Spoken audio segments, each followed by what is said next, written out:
Hello,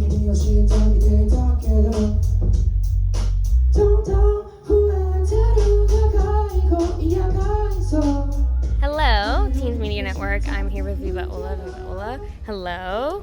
Konbawa. Is that how you say it? Good? Yeah, okay. Evening, so yeah, konbawa. My Japanese is non-existent. I like it.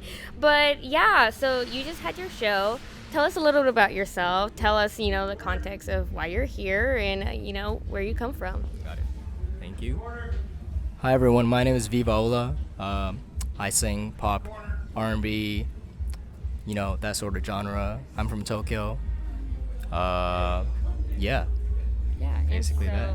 You just had a really great show. Thank you. You were really trying to kind of level up the energy. You were really focused on what the audience was giving you and what you were giving to the audience. And so away from live performance, first off, tell us a little bit more about the focus of your music. From what I've heard, it's very atmospheric. And so I want to know a little bit more about what atmosphere you're trying to create and what you want the purpose of your music to be. I think, especially within the genre of R&B, it's a lot of like first person, I love you, you love me kind of thing. But, I like that thing too. I grew up listening to that stuff too. So that's a big part of my music too. But also, Tokyo is like a big part of my background, right? So I kind of want to, I always try to think of a film. It's not just the third person, not just the first person. It's like, everything combined within the music. And I feel like that's probably the reason why it's very like atmospheric.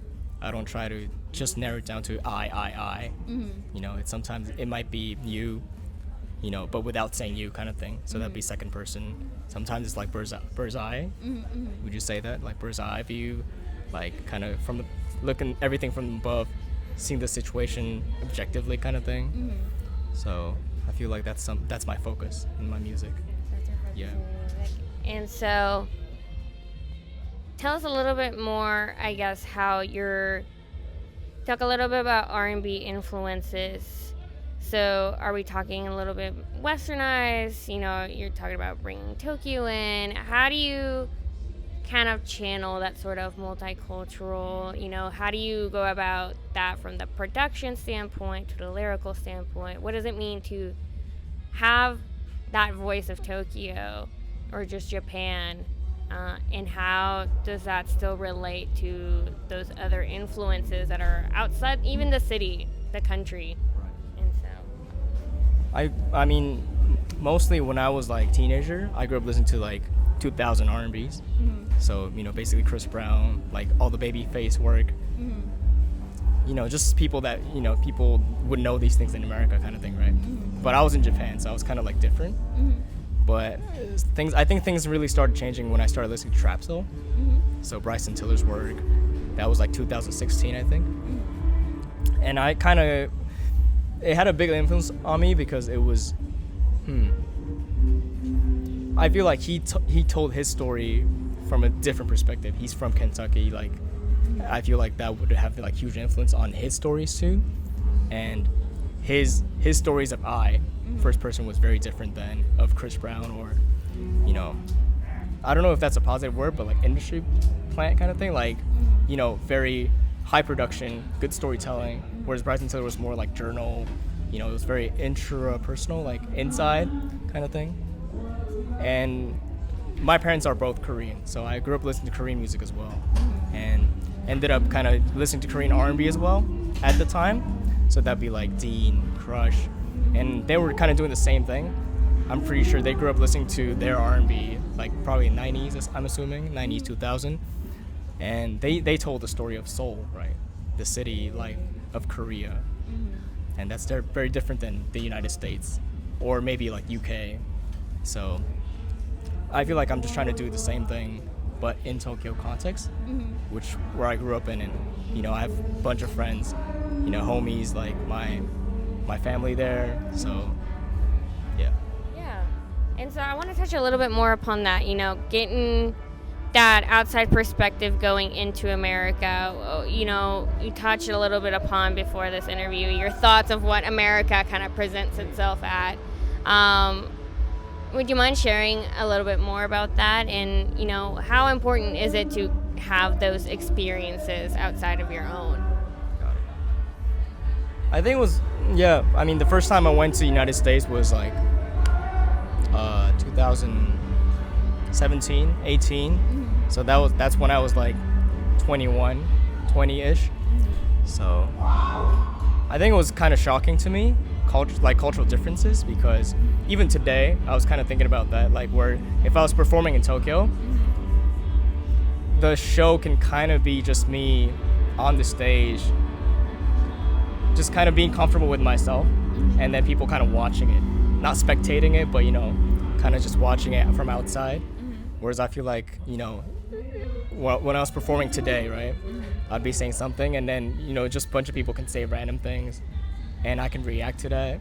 That's very new to me, and I feel like I see that on videos, obviously, like people doing that, but that's definitely like something I feel like Japanese artists aren't used to.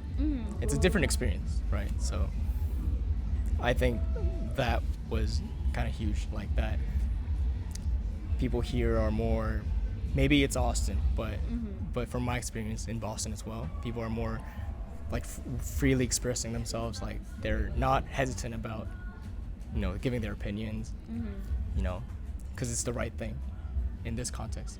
Whereas I think in Tokyo, people think about like social norms more. People here probably do too, but to a different extent. So I think that's the huge difference. Yeah. I think it's also a little bit about compassion. What does compassion mean in Japan, where it's like trying to not take up space, give a space to others, where I think the U.S. is compassion is creating the safe space to be expressive. I think that's how I interpret it.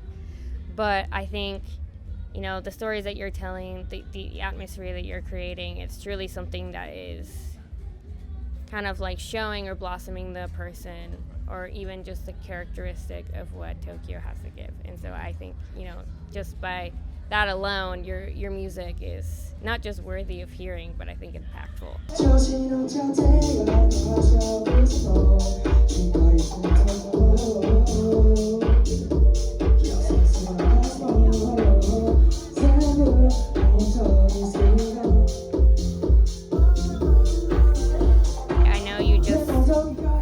You just sang a song that you were showing up. You know, what projects are you excited about? What project are you most proud of so far in your career?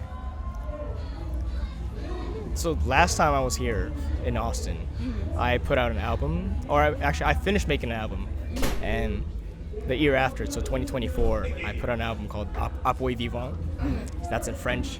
So it's a made-up word, but that was very like personal to me. It was personal work. If you want to listen to it, you can listen to it on Spotify and everything. But I've been working on new stuff, and I feel like it kind of touches upon what we talked about, because I was very focused on, you know, like my stories and my perspective. I think as an artist, it's my job to, you know, express. Like if I don't express, there's no space for what you said about, like, you know, creating a safe space. I feel like a live performance is like that. It's already a place for people to, you know, shout names, shout ideas, you know, sing a phrase kind of thing. So I've been very interested in making a song that has that vibes already, without kind of just leading on to like, oh, it's a live performance, so it's different, right, kind of thing. So yeah, I think it'll be out this year, maybe next year, and I'm excited to come back here and maybe do it again. Yeah. Different experience, different people, maybe same people. That'd be awesome.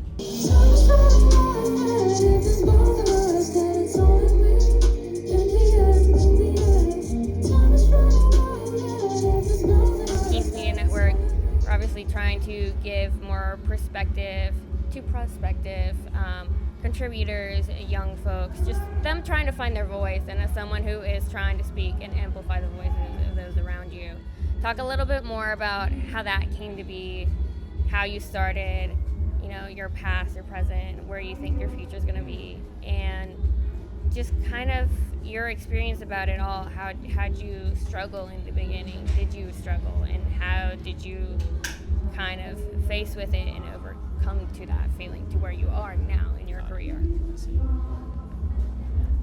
I think the biggest struggle was, maybe it's very stereotypical, but definitely my family, you know, getting not approved, but like for them to say, oh, it's okay, like that's cool, kind of thing. My friends were very supportive when I started doing this thing, but the reason I started doing this thing was it's kind of similar to that, but in Japan, or maybe that's the same in Korea too, or maybe Asian countries, maybe United States. I don't want to assume, but at least in Japan, you have a set of like routes that you take. You go to this elementary school, then if you have this certain amount of like, financial, situation and, academic levels, then you can go to this school, then you can, see the path from there, go university, get a job. That's awesome. But at some point down the road, I had this like a clash. Like, I was thinking, is this my decision? Like, am I making these decisions, or is this like social, pressure that I'm being put on? That's what I felt that when I was like teenager, like, 18, 17-ish, end of high school, right, basically. So kind of connects to that. My parents were like, obviously, I'm sure they were just like anxious about just me like being stable. Finding a job just means like, like just being happy, right? But there was also me, teenager me, that was like, I get to define my happiness, kind of thing. I get to know if I'm happy or not.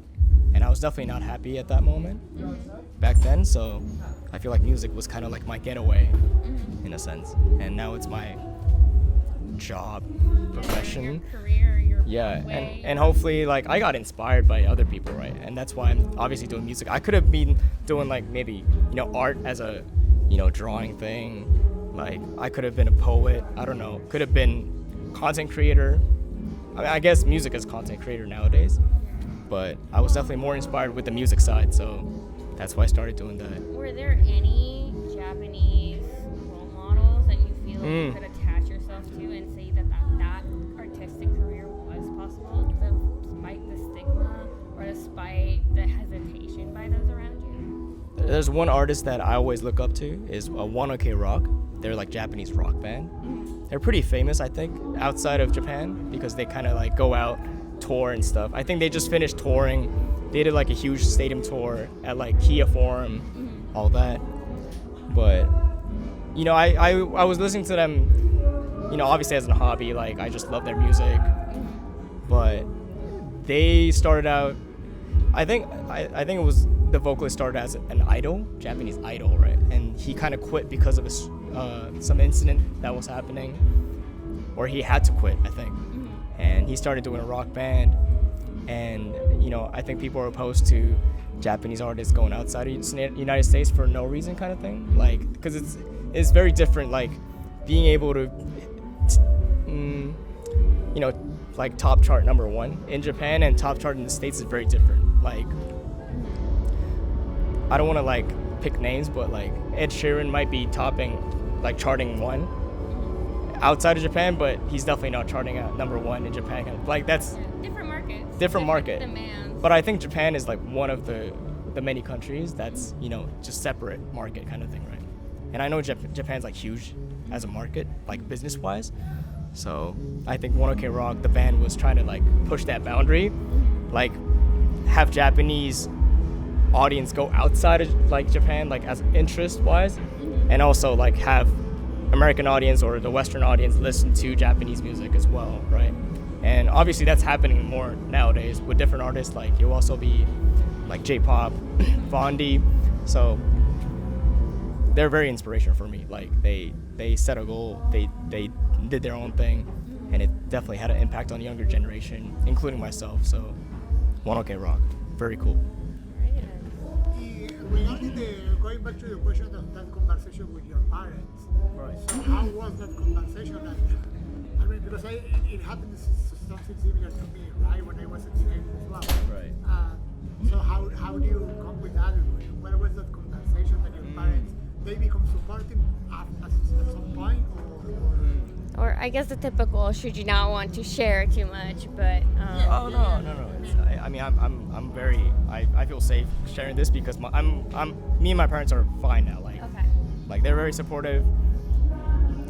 Kind of ironic, but very supportive after I got certain number in Japan. So, but I feel like that's also like because they feel safe about my career, which I'm proud of, like them feeling safe about what I'm doing. So that's okay. But I think the conversation, as far as I remember, it was my mom that was kind of like, she was kind of like, are you sure you want to do music as a career? Like, you could be just working and doing music as a side kind of thing. And I was just like, no, I don't want to do that. You know, typical teenager, like just no.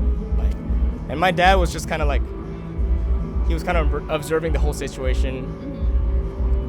I think he was always there to like, you know, intervene if anything crazy happens, but nothing crazy to happen.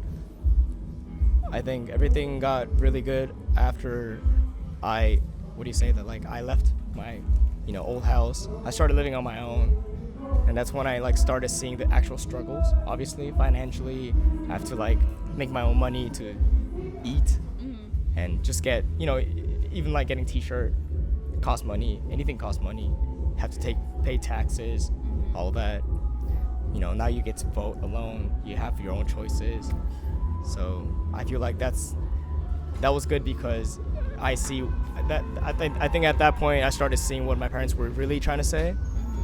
And also how serious I had to be in order to make them feel safe, and also, you know, make this a safe career, right? So that's the conversation I had personally. Maybe different for different people, but hopefully it helps you in some ways. Yeah. We are glad to hear that you know that you finally succeeded on your endeavor, you know, and pursue your goals and your inspiration. That is really inspiring for young people. Alrighty, well, I don't really have any other questions. I mean, this was a great conversation. I really wanted to just kind of pick your brain for a bit, and especially just, you know, coming from such a long distance and having to make such a big travel, and, you know, getting adjustments. You were telling how you were jet lagged. Yeah. So, but also good to be back in America. So. Yeah.